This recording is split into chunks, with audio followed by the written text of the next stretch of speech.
Assalamualaikum warahmatullahi wabarakatuh. Allahumma sholli ala Sayyidina Muhammad wa ala ali Sayyidina Muhammad. Pemirsa yang dirahmati Allah, marilah kita simak ceramah dari Kiai Haji Abdullah Gimnastiar dengan tema apa yang harus dilakukan bila tertimpa kepahitan. Sebelumnya marilah kita perbanyak sholawat minimal 1000 kali sehari, agar hidup kita penuh barokah dan mendapatkan syafaat kelak. Jangan lupa berikan dukungan kepada channel kami dengan memberikan super thanks seikhlasnya. Marilah kita doakan semoga Agim sekeluarga dan para penonton YouTube ini diberikan kesehatan dan diberikan kebahagiaan dunia dan akhirat. Amin ya robbal alamin. Alhamdulillahi rabbil alamin.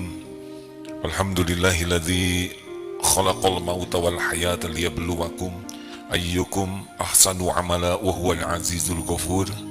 Asyhadu an la ilaha illallah wahdahu la syarika lah wa asyhadu anna Muhammadan abduhu wa rasuluh.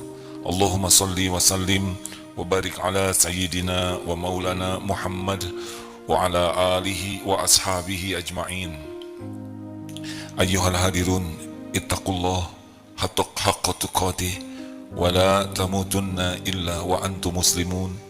Wa qala Allah ta'ala fil Qur'anil Karim, a'udzu billahi minasy syaithanir rajim, wa iyamsaskallahu bidhurrin fala kashifa lahu illa hu wa iyuridka bi khairin fala radda li fadli yusibu bihi man yasha'u min ibadihi wa huwal ghafurur rahim. Semoga Allah yang Maha menatap, Maha menyaksikan, yang mengatur pertemuan ini terjadi, yang menciptakan kita, menghidupkan diri kita, mengurus diri kita setiap saat, menggolongkan kita menjadi ahlul yakin kepada Allah. Karena tanpa keyakinan tidak akan pernah ada ketenangan. Dan semoga Allah menolong agar semua kesibukan kita dicatatkan jadi amal soleh. Karena tidak ada bahagia dalam hidup ini kecuali dua saja kuncinya, iman dan amal soleh. Makin kuat iman, makin bahagia. Makin kesibukannya diniatkan jadi amal soleh, niatnya benar, caranya benar dalam pandangan Islam, makin bahagia. Tidak ada bahagia dalam jumlah harta, tidak ada bahagia dalam jabatan, tidak ada bahagia dalam kedudukan, popularitas, gelar, pangkat, penampilan, tidak ada. Tidak ada bahagia dalam maksiat, tidak ada bahagia dalam dosa. Bahagia hanya ada pada iman dan amal soleh. Salah satunya yang harus kita tafakuri adalah dalam surat Yunus 107 tadi. A'udzubillahi minasyaitonirrajim. Wa iyamsaskallahu bidurrin. Dan sekira Allah menimpakan kemudaratan. Wa iyamsaskallahu bidurrin fala kashifa lahu illahu. Wa iyamsaskallahu bidurrin fala kashifa lahu illahu. Jika Allah menimpakan kemudaratan padamu, tidak ada yang bisa menghilangkannya selain Dia, Allah sendiri. Tidak ada satupun mudarat, musibah yang menimpa kita kecuali izin Allah. Tidak ada luka, tidak ada nyamuk yang menggigit, jerawat yang tumbuh, sekecil apapun musibah illa biiznillah. Demikian pula kita tidak tertipu, kita tidak tertabrak, na'udzubillah, kita tidak akan mengalami musibah apapun illa biiznillah. Kita tidak akan sakit tanpa izin Allah. Kita tidak akan galau tanpa izin Allah. Wa iyuridka bi khair. Dan tidak ada yang bisa menghilangkan apa yang Allah timpakan selain Allah sendiri. Jadi kalau kita dilanda gelisah, tidak ada yang bisa membuat tenang selain Allah sendiri.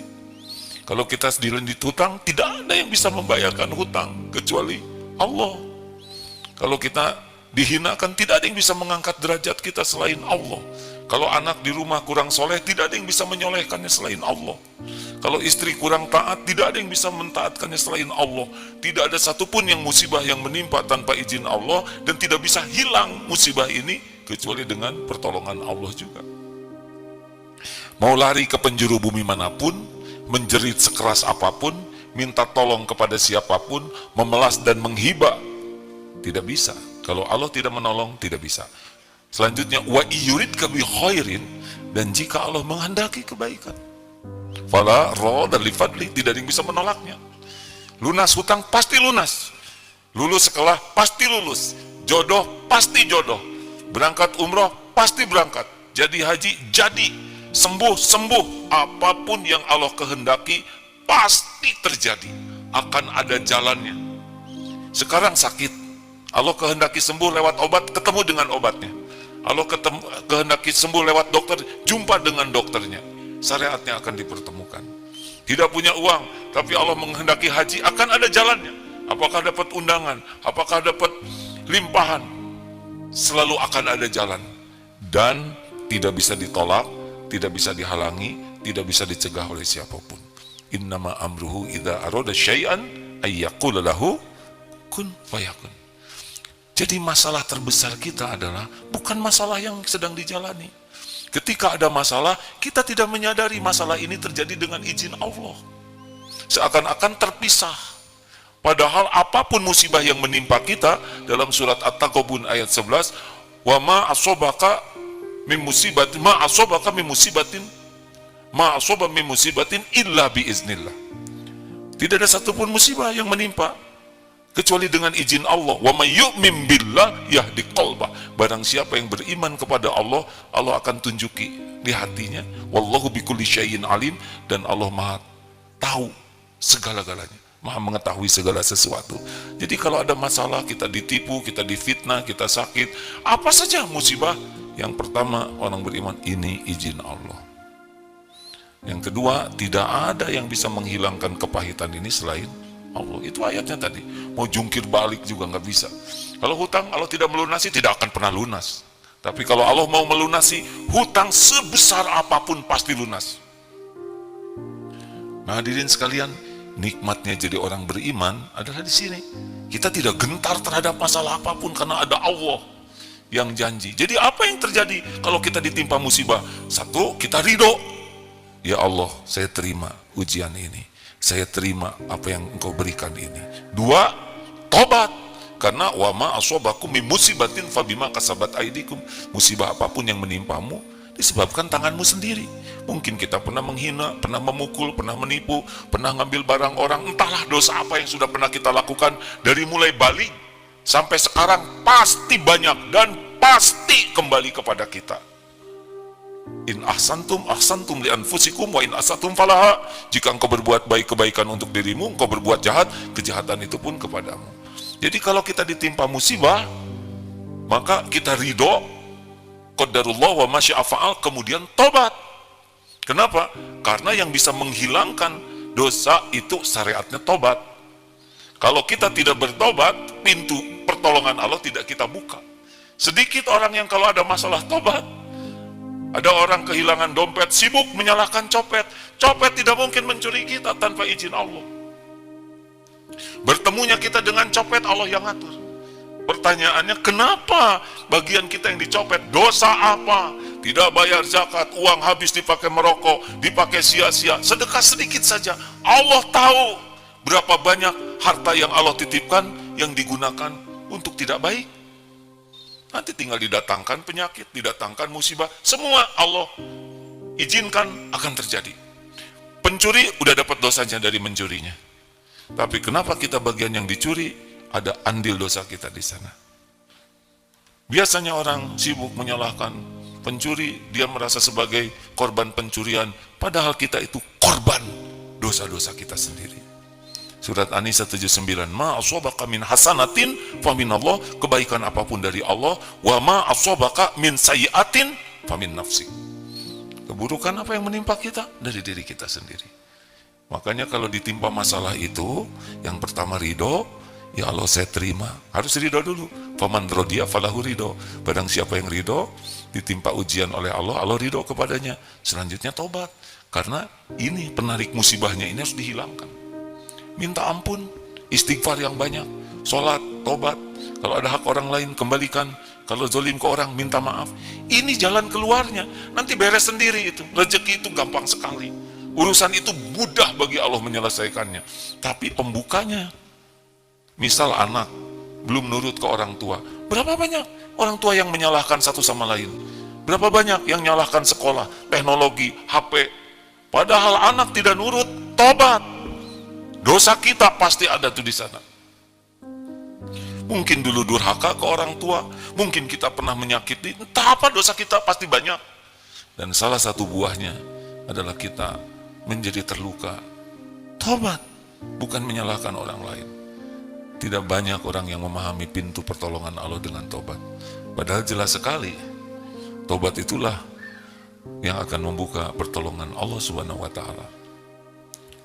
Yang ketiga, kalau kita ingin ditolong oleh Allah, maka sempurnakanlah ikhtiar kita.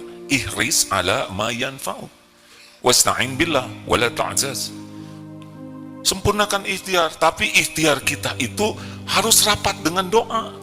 Jangan sampai kita pergi ke dokter, kita makan obat, lupa yang menyembuhkan adalah Allah. Kita pergi ke dokter, minta tolong, ya Rob, kesembuhan darimu. Anta syafi la syifaan illa syifa'uk. Pergi ke dokter sebagai ibadah, niat amal soleh ikhtiar.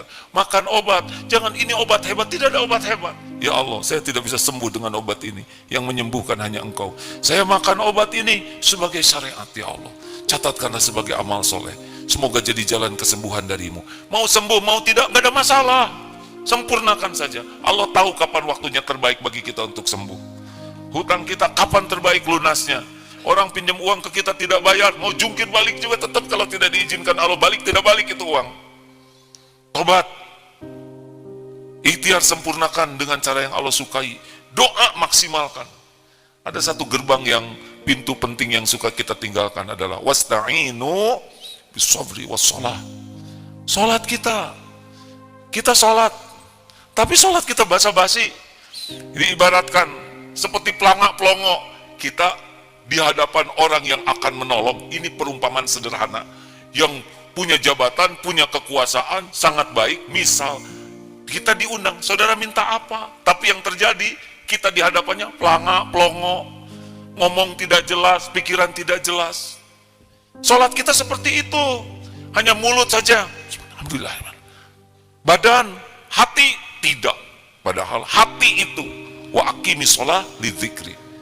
Betapa banyak, betapa sering kita sholat pelangak-pelongo seperti itu. Sebetulnya masalah yang kita hadapi tidak ada apa-apanya bagi Allah, sama sekali tidak ada apa-apanya. Allah berikan kepada kita berbagai persoalan supaya kita serius kembali kepada Allah. Mudah-mudahan setiap persoalan membuat kita semangat belajar, karena tidak ada ilmunya tidak bisa. Tidak kuat iman tanpa ilmu, tidak bisa beramal tanpa ilmu. Kalau banyak masalah, segera belajar agama yang bagus. Karena petunjuk Allah lewat ilmu agama akan membuat kita mengerti bagaimana menikmati hidup ini. Persoalan tidak ada yang bahaya. Yang bahaya adalah kita tidak paham agama, tidak paham kebenaran, tidak tahu apa yang harus kita lakukan. Itulah yang bahaya bagi kita. Semoga Allah melindungi kita dari kebodohan, dari ilmu yang tidak manfaat, dari amal yang tidak diterima.